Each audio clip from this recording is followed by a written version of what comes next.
हाय friends नमस्कार welcome back to my mini blog. तो आज आम सिनियर मानकर फेयरवेल पार्टी से पुणी मंडप रे तो सब ही मंडप रे ही रखा हुए। तापर ये मुझे रेडी पलि आसती ये मो सांग मैंने रेडी होते तो ये मुझे सब सांग मान को कैप्चर कर दूची आपण मैंने देखी नियंतु।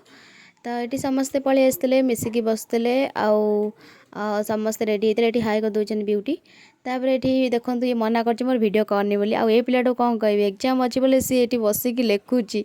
तापर ये पिलाटा सब भिन्न बेस आसला कारण ये कलर ड्रेस पिंधिकी देखला बेलू कैमेरा आगे मुँह लुचेई दूची। तो ये भी आमर फास्ट रु लास्ट कि कौटी डेकोरेशन होती आपण मानक देखई दूची।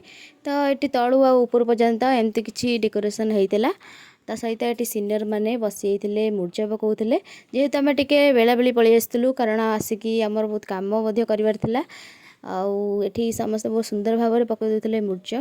तो मूर्ज केमी कमेंट माध्यम जनइब आठी आम स्टेजटा कि बढ़िया सजा होता आठी आम सीनियर सेकेंड ईयर दीदी मैंने थर्ड ईयर सीनियर मानू गिफ्ट दे देते। तापर ये आमर समस्ते स्टेज प्रोग्राम होता तो ये आम सब बसईलु। तो यापर आमको हठात जावाक पड़ा कॉलेज को कहीं आमर एग्जाम थिला तो आमे माने भावुलु जीवनी बोली कौन एमती समस्त कहले चल पढ़ा एग्जाम को तो कौन करूँ एग्जाम देवाक पलैगलु। तो ये पिलाटा को देखो ये कौन कहूँ एग्जाम दे सारे एग्जाम केमती है कहतु।